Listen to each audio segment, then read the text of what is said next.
প্রথমবারের মতো কিন্তু শেখ হাসিনা পলায় নাই, এটা শেখ হাসিনার তৃতীয়বারের পলায়ন, এটা আপনারা ভুলবেন না।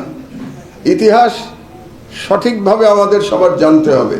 3 বার পালিয়েছে শেখ হাসিনা, এটা তৃতীয়বারের পলায়ন। 3 বার, প্রথমবার কবে পালিয়েছে?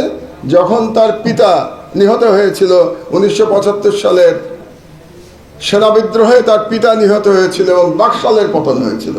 তখন সে বাংলাদেশ থেকে পালিয়ে, সে তখন বিদেশে অবস্থান করছিল। তারপরে সে 6 বছর দিল্লির আশ্রয়ী ছিল। আপনারা অনেকেই হয়তো জানেন, কেউ কেউ জানেন না। 75 থেকে 81 6 বছর দিল্লির আশ্রয় ছিল এবং দিল্লি থেকে তাকে ব্রেন ওয়াশ করা হয়েছে। দিল্লি থেকে তাকে শেখানো হয়েছে কিভাবে বাংলাদেশে ফিরে এসে সে ভারতের স্বার্থ উদ্ধার করবে। এটা হলো প্রথমবারের পলায়ন। দ্বিতীয়বারের পলায়ন 1/11-র পরে। 1/11-র পরে যখন সেনাবাহিনী থেকে বলা হলো 2 নেত্রীকে পালিয়ে যেতে, 2 নেত্রীকে বলা হলো আপনাদের দেশ থেকে বের করে দিলে আপনারা বেরিয়ে যাবেন, তাহলে আপনাদের বিরুদ্ধে কোনো মামলা দেওয়া হবে না। শেখ হাসিনা একদিনও দেরি না করে বাংলাদেশ থেকে পালিয়ে গেছিল। শেখ হাসিনা, বেগম খালেদা জিয়া পালান নাই, শি রিফিউজড। তিনি বলেছিলেন আমি বাংলাদেশ ছেড়ে যাব না। আমি ইতিহাসে নিয়ে লেখাপড়া করি, এই জন্য আপনাদেরকে জানাচ্ছি। যখন বেগম খালেদা জিয়া বললেন যে আমি যাব না, তখন একটা মজার ঘটনা ঘটলো। তখন তো পলিটিক্যালি বেগম খালেদা জিয়া জিতে গেলেন হাসিনার উপরে, কারণ তিনি আর্মিকে চ্যালেঞ্জ করলেন, মঈনকে চ্যালেঞ্জ করলেন, চ্যালেঞ্জ করে বললেন আমি যাব না, আর হাসিনা পালিয়ে গেল। তো রাজনৈতিকভাবে হাসিনা পরাজিত হয়ে গেল।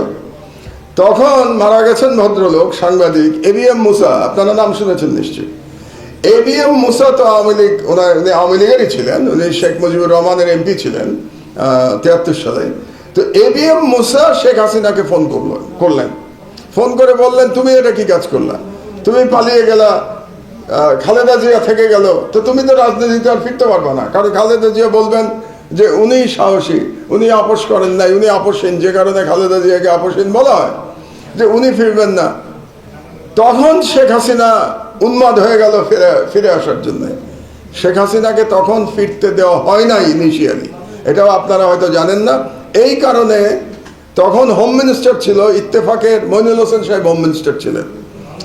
তিনি রাজি হচ্ছিলেন না শেখ হাসিনাকে ফেরত আনতে। এই কারণে কিন্তু মইনুল হোসেনের প্রতি রাগ শেখ হাসিনার শেষ দিন পর্যন্ত ছিল, এবং আপনারা জানেন মইনুল হোসেনের উপরে কিরকম অত্যাচার করা হয়েছে।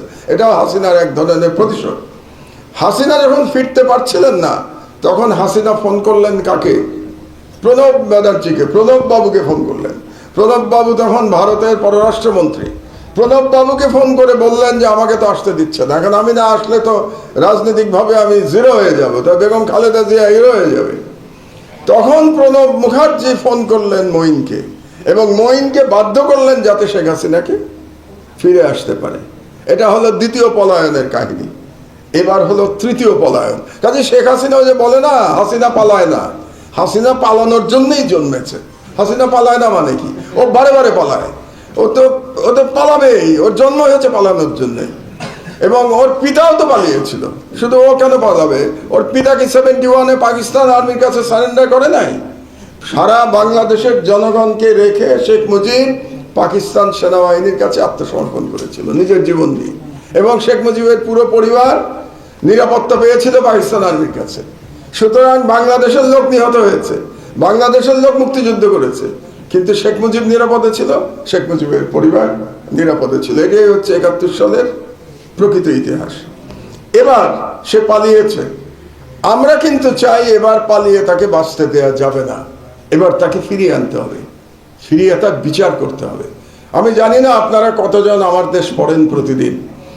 আমার দেশে গত কয়েকদিনে যে স্টোরিগুলি, আমাদের লিড স্টোরিগুলি গেছে, তার মধ্যে 3টা স্টোরির কথা আমি একটু আপনাদেরকে বলতে চাই।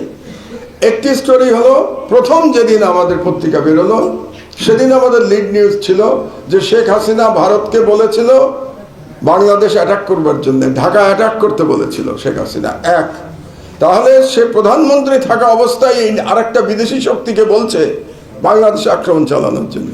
এক। দুই, ইলিয়াস আলীকে যে গুম করে হত্যা করা হয়েছে এর ডাইরেক্ট নির্দেশদাতা শেখ হাসিনা।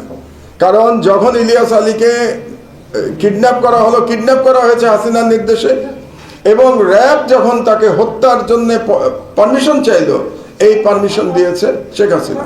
দ্বিতীয় স্টোরি। অ্যান্ড থার্ড স্টোরি, এই যে হেলিকপ্টার থেকে যে স্নাইপারে গুলি করা হয়েছে, এর পুরো প্ল্যানিং করেছে তৎকালীন র্যাবের ডিজি এবং পারমিশন দিয়েছে শেখ হাসিনা। অন্যগুলো আমি বাদই দিলাম। ঢাকা অ্যাটাক করবার নির্দেশ রাষ্ট্রদ্রোহ, কোনো সন্দেহ নাই রাষ্ট্রদ্রোহ। আপনি একটা বিদেশি শক্তিকে বলছেন ঢাকা অ্যাটাক করবার জন্য। আপনি ইলিয়াস আলীকে গুম করে খুন করেছেন, কাজে আপনি একজন খুনি।